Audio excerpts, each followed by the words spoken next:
First of all, we went from all ploughing to min-till in about 2000, 2001. What we've been trying to do is to establish our crops with lighter weight machinery and quicker. The rotation we practice is quite good compared to a lot of farms in this area. We tend to grow wheat and then rape and then wheat again and then oats or beans.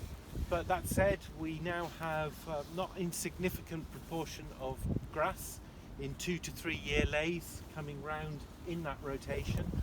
We've been able to do that by doing a land swap with our next door neighbour.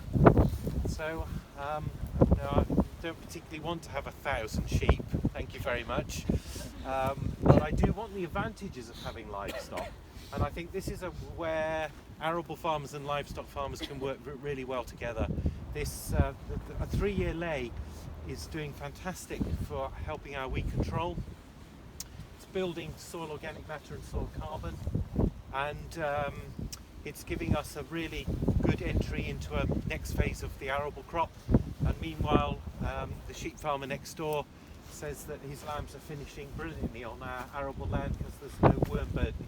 And this of course is why mixed farming works. But the problem, of course, with mixed farming, and having come from a mixed farm before I came here, you need to have a stockman, you need fencing, you need water troughs, you need housing, you've got livestock movements to think about, NVZ regulations. So you can imagine why most arable farmers would not wish to start to think about that.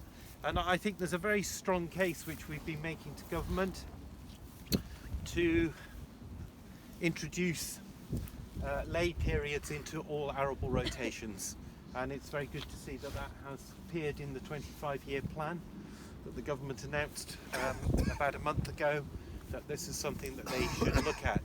Now, I don't think you necessarily have to have livestock to use those grass lays to get the advantages, and in fact for most farmers the thought of having livestock would absolutely put them off.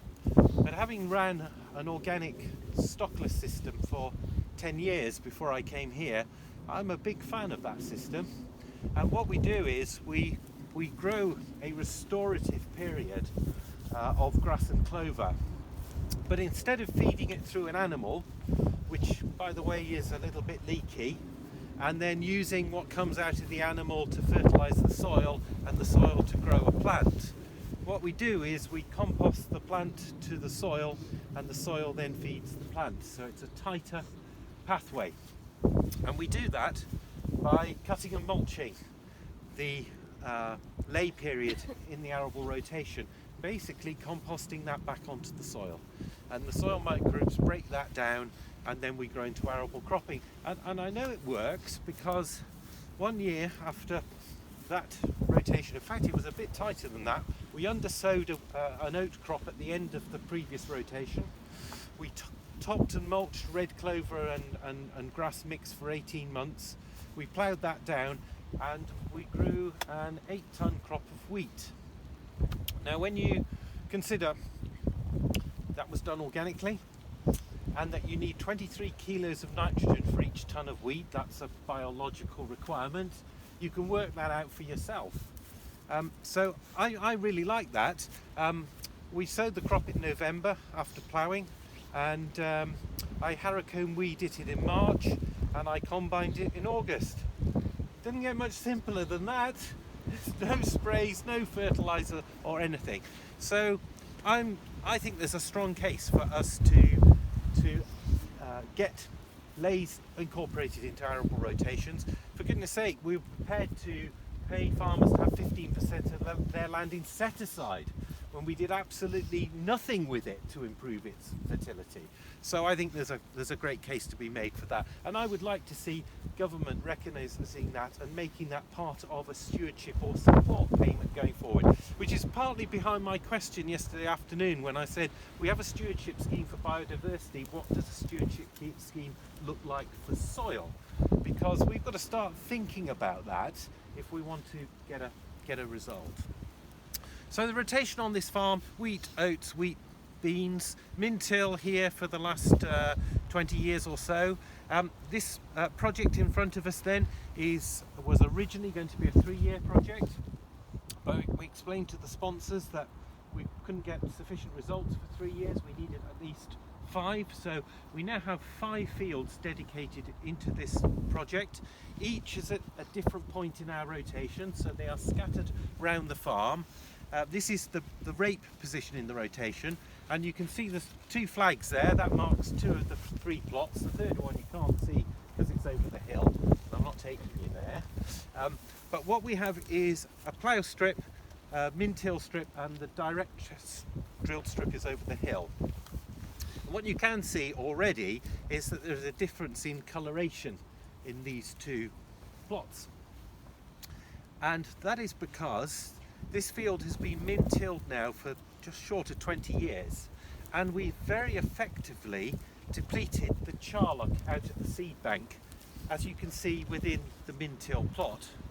When we ploughed, we brought up all the dormant charlock seed that's been sitting there for God knows how long, and in fact, to begin with, that looked by far the best plot until we realised what it was growing in it. Now, mercifully, Phil has been very wise with this. Whether he anticipated we were going to have a problem or not, I don't know, but we did know that this field was a very bad field for charlock. And we've sown a variety of hybrid rape in here, which is resistant to a herbicide when we apply an oil with it. And we put the oil in with the herbicide, and it penetrates the charlock leaf and kills it, but it doesn't kill the rape.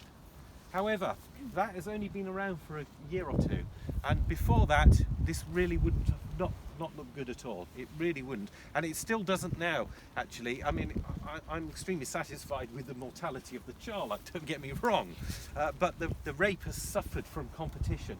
We saw some interesting data yesterday on how cover crops suppress other things. Well, it's certainly suppressed that rape crop. But we'll be taking these through to yield over the next 5 years as we follow this around the rotation, and this will give us some interesting results. For me, finally, the most exciting part of this work is that we have looked a lot at nitrate leaching out of different cultivation systems.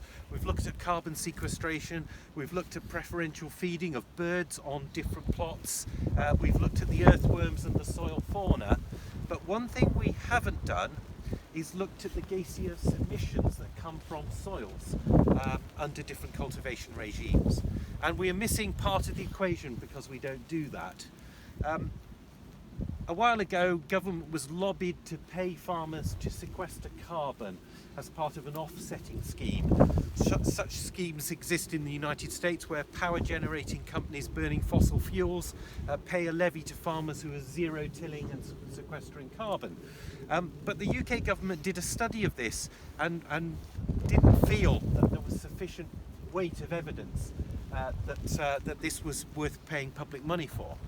But what they did flag up was that under some of the zero-till soils, the structure is tighter, and this leads to more nitrous oxide emissions, and nitrous oxide is 310 times more potent a greenhouse gas than carbon dioxide.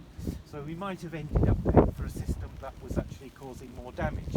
But until we know that, we can't say.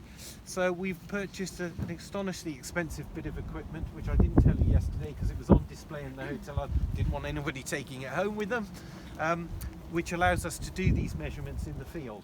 And we'll also be able to have a look at some of the emissions following fertiliser applications and things like that as well, to see if we can find ways to minimise that. So at the top of the table.